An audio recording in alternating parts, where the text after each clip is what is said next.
What be Zach's gyro? See, one at Dole sent it in posh envelopes. Well, who's it for then? It's for me. Well, no one writes to you. Butch Dingle, Esquire. Come on, you can read it in the van. We'll be late picking Emily up. Who'd write to me, Lisa? Oh, with that Cher wanting you to be her toy boy again. Hey, do you reckon? We've got to give the punters what they want. And what would that be? Get Marlon's Monster Breck down your neck. Oh, yeah. That'll attract a much classier type of customer. Well, maybe not, but it'll get the truckers and that in. Truckers? Oh, I know what they're like. I'll be goosed every time I reach over for condiments. Best offer you get. Eric, you've got an eye for the main chance. What do you reckon this place needs? Well, attractive staff would help for a start. And what does that mean? Well, let's face it, you would turn milk sour. Hey, if I wanted to get insulted, I could stop at home, thank you. There's a letter here for you, Eric. Oh. And delivered. Ah. Invitation, is it? Yes, a personal, private one. Well, somebody must be hard up for company if they're inviting you. Or someone who might have faith in my business acumen. Brainless as well as friendless. Yay, morning! As I said, enough to turn milk sour? You all right, love? Thanks. Alarm clock not working. I did think you were capable of managing without me for half an hour. It's all very formal. Stella Jones requests the pleasure of the company of Miss Bernice Blackstock at home farm at 1 p.m. Maybe she's got a surprise for you. Like what? I don't know. Slap up lunch? Well, she would have invited you. Or maybe she's gone off me. Not you, Gavin. Stella thinks the world of you. In fact, if she was 10 years younger, I think I'd have a rival there. Yeah, sure. The trouble with you is you don't know how attractive you are to women. Morning, Tricia. Where's my granddad? It's not down yet. Anything I can help you with? No. Maybe she wants to give you something. A present. I don't want anything off her. Well, she might be offended if you don't go.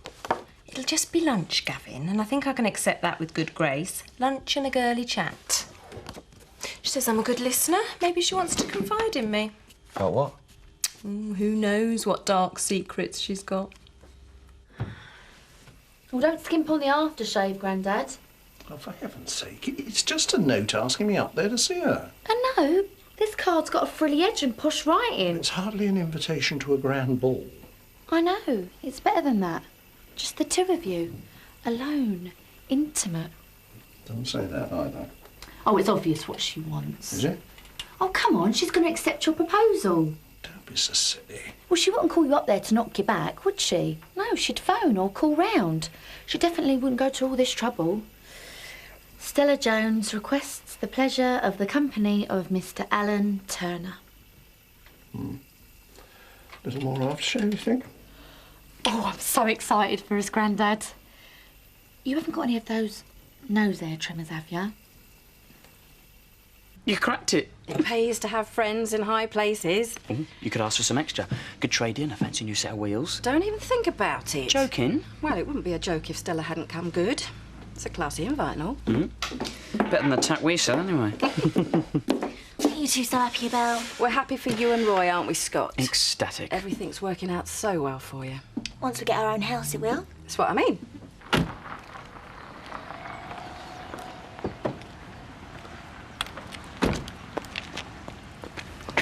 I can't find my own way to the front door. Oh, this place could be made for you and me. Stella would let me stay, wouldn't she, Grandad? Well, why not? I'll treat you like my own grandmother. Yeah, well, for heaven's sake, don't call her that. What's she doing here? Are you two following me? Feel like we've got nothing better to do. My word. Morning, all. It looks as if it's a surprise party. Yeah, we know why, don't we, Grandad? Have you rung the bell, Eric? No. I thought I'd sooner waste my time listening to the vicar whittering on. Eric's key doesn't seem to fit. We've tried the back door. I think she's pulled a bolt across or something. Cooey! Deliveries round the side entrance, thank you. I've got an invitation to see my friend Stella. Snap.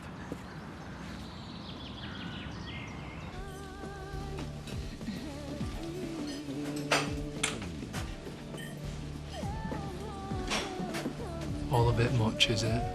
I'm fine. Well, at least you don't have to worry about the diner. me and Betty can cope. You mean you? I've got loads of ideas. You give me the nod, I could transform this place. I don't think it needs transforming. Well, no offence, but that's because you're out of it most of the time. Not surprising with the heartbreak you've had. Now, I can't mend a broken heart, but I can run a eatery. I'm warning you, Marlon, don't you dare take advantage of me. What? The freezer needs checking. I've done it. Have I done something to upset her? Not you, pal. Me. She needs a shoulder to cry on, someone to tell her the future starts now. I've tried. Well, try again. Me and Betty, we're too close to her. It has to come from someone she's not too involved with. I can see that. I'll have a go. Do your best. And if the subject of this place happens to come up, just tell her that I'm more than willing to take the strain. Well, I've had enough of this.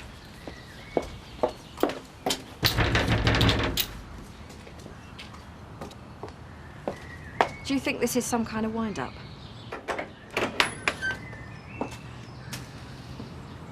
Won't you all come in? Who let you in? Tricia, you're not invited. Well, one more's not going to make any difference, is it? Please find yourselves a seat. Will somebody please tell me what is going on? Is Stella all right? Just bear with me. Where's Stella? Never you mind. Clear off. We're busy. She sent me this. I'm glad you could make it, Butch. We're having a video.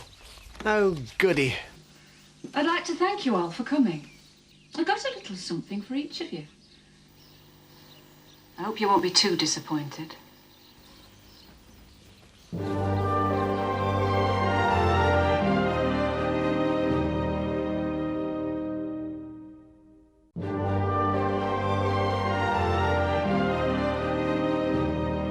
By the time you see this, I'll be far away.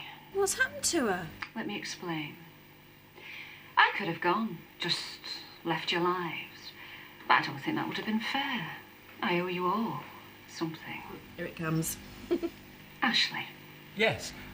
you're basically a good man, but I can't help feeling that the cosy little world you've created for yourself has become more important to you than the people you're meant to be helping. I came to you a few days ago to talk. I was desperate. I felt my life had no meaning. And maybe if you'd have listened then, I'd be sitting with you now, but your church roof fund was more important to you. No. I thought she wanted to help. I've donated the amount you asked for to famine relief. So, you have done some good, in a way. Alan and Tricia. How does she know I'm here? I imagine Tricia's invited herself along. You really ought to teach her some manners, Alan. Cheeky old bag. Because manners are something you know about. You are a real gentleman, and you've taught me a lot. But you know nothing about women. This woman, me. Oh, you were too busy planning your retirement as a country gentleman, egged on by your jumped-up granddaughter. You forgot about my needs.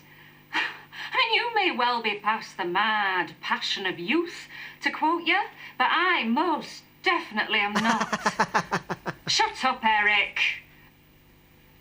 I'm fond of you, Alan. Maybe it's cowardly of me to turn down your proposal like this. But it's all just got on top of me. I hope you won't take my parting gesture badly. For it'll give you a taste of the lifestyle you craved as a member of the county set. I'm giving you a lifetime subscription to Yorkshire Life. Now you, Eric. I was wrong about you. Everyone warned me you're a conniving little creep. But I said no. No one can be that bad. Well, I was wrong. Totally wrong.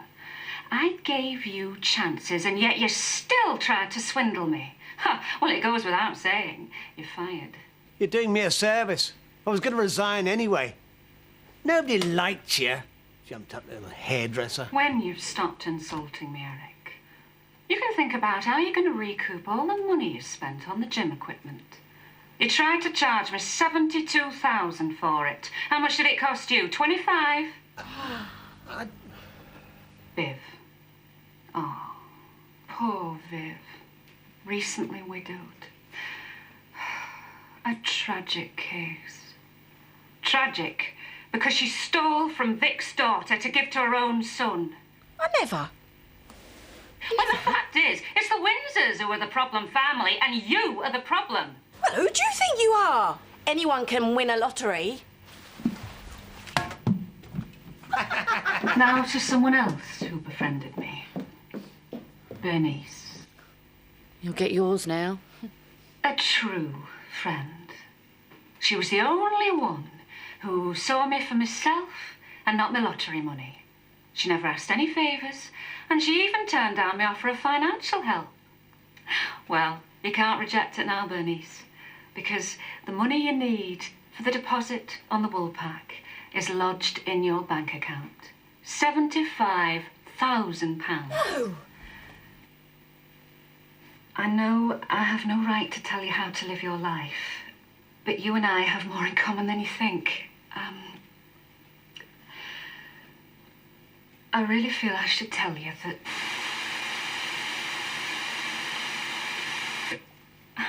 I want this to be a happy day for you, Bernice. But please be careful who you share your good fortune with. I'm all right there. I've got my Gavin. And lastly, Mr. Butch Dingle. Butch. This is going to be good. I know you're a rascal. I am. But I like you. And I think that the young woman you've just found yourself could be the making of you. You're very lucky. I am. You will stay on the payroll here as caretaker and groundsman. The estate will be managed by an agency until it is sold. If there are any problems, see Laura, and she's got the new keys. You'll have realised that I've changed all the locks. I'm putting all my trust in you, Butch. Don't let me down. I won't. Your first duty is to get rid of anybody who stayed with me until the bitter end. Oh, and make sure you'll lock up after them. Goodbye, everybody.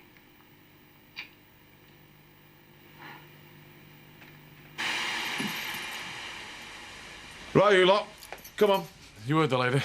Sling your hook.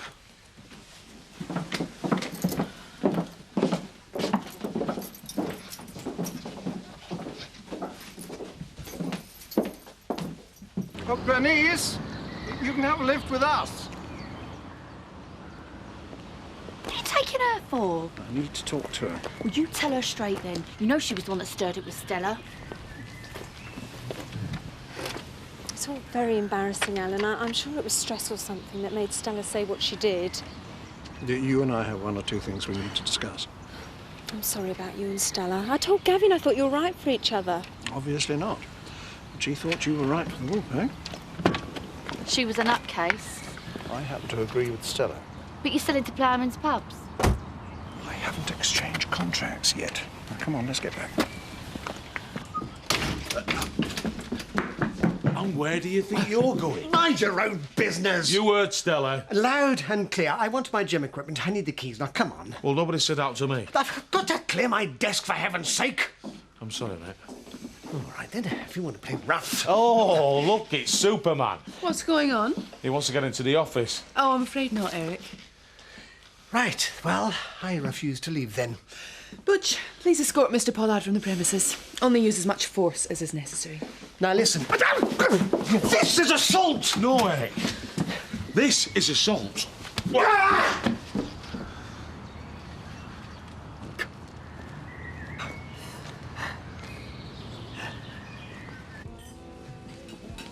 Do you see what I see, Betty? What? A long streak of tap water daydreaming? Potential. Oh, Marlon, don't you think Kathy's got enough on her plate without you mithering her with your crackpot schemes? Don't worry. Steps have been taken to get her sorted. I've delegated emotional troubles to Graham Clark. I want to sort out the business side. Yeah, well, I must say I've got a bit more faith in him than I have in you. It's fear of failure. That's why Kathy's stuck in a rut. Mylene's the same. Her exam results are out, yet she's too frightened to go and see if she's passed. Well, it must shake the confidence, being with a human dynamo like you. I dare say. Enjoy your meeting, Eric. Mind your own business, will you? I'll take that as a no. My boss has done a runner. I've been given the sack without so much as a thank you, and then I am manhandled by one of his kinfolk. Oh, that's terrible, isn't it, Betty? Oh, and a nice fella like you and all, Eric. Is it all right if I go, Mrs. Windsor? Has Kelly been in yet? No. It's only a matter of time. So I'll get off then. I should have seen this coming. My dad worries if I'm late. And that's what parents do. Worry. Much good it does us. Aggravation and public shame is all we get. That's what my dad says. What are you babbling on about? You said I could have the afternoons off. Well, you should have seen it. It was a right carve up at home farm. You were saying? I've come to pick Emily up and take her home. Take her in good riddance. And I'm warning you, I'm not standing for any gossiping in my shop. What about Mrs. Windsor? Oh, just clear off. I'll tell you later.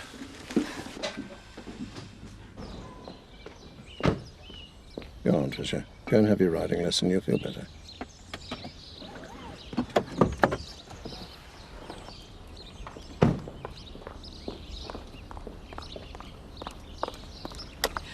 You can take that mangy nag back to where it came from. I'm not going to waste my time or my money to end up with a sore bum and no prospects.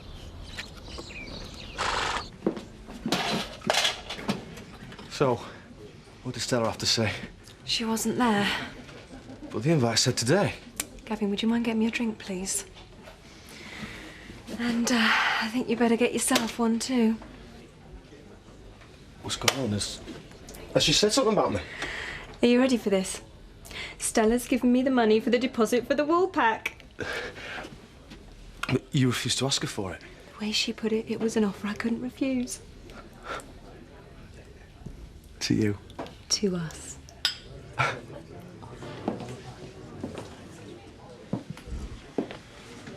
Mind if I join you? Hmm? Don't know that's a great idea, me coming in here. We'll go and sit somewhere else, then. Not because of you. Not this time, anyway. What's up? I'm not going to be flavour of the month with a lot of people. No, you'll learn to live with it. What have you done? Not me, but it might be a case of shooting the messenger. Stella's decided to move on, and she's left me to deliver some parting shots. What do you mean, move on? As in leaving home farm?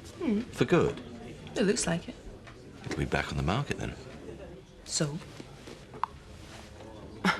You're not thinking of trying to get it back?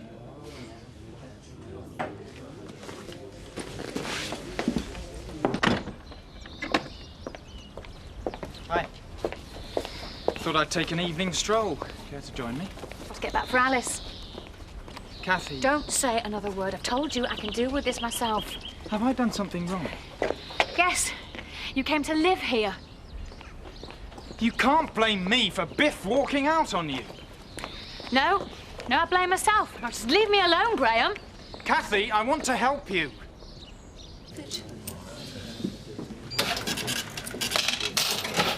Are you all right, Alan? No, of course you're not. I'm losing what I had and what I wanted to replace it with. You haven't changed your mind about selling the wool pack? No, you needn't have any worries on that score. The place needs a breath of fresh air. Can't you just leave him alone? I was just lending Alan a friendly ear. You didn't get off scot-free, did you? I don't know what you mean. Well, her saying be careful who you share it with. She was having a dig at Gavin. It was obvious. Not to me, Tricia. The only obvious thing was Stella's assessment of you. She certainly didn't wrap it up, did she? Well, what did she mean, then? She did what? She left me in charge of the keys. Are you sure she hasn't mistaken you for someone else? No, that's Laura. She's a brief. Oh, I don't trust lawyers. Still, makes you think, though, doesn't it? Aye. You know, maybe I'm not as bad as I thought I were, Dad. No, I won't go that far. Did you leave anything inside? Yeah, the lot. She didn't have time to move it out, did she? No. Huh? It's an open invitation. No. Well, we could move in for a bit. Sample the life of luxury. No. N-O. Now, bog off. You know, you've turned out to be a right disappointment to me.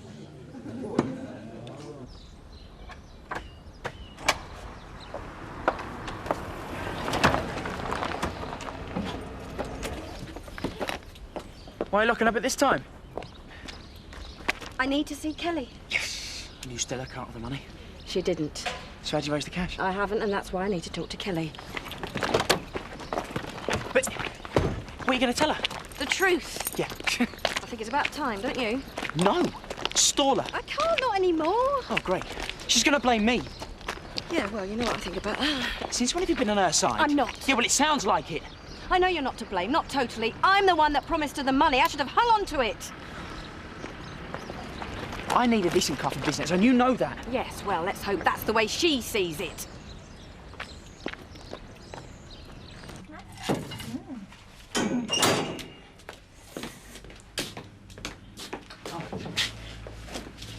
Yeah.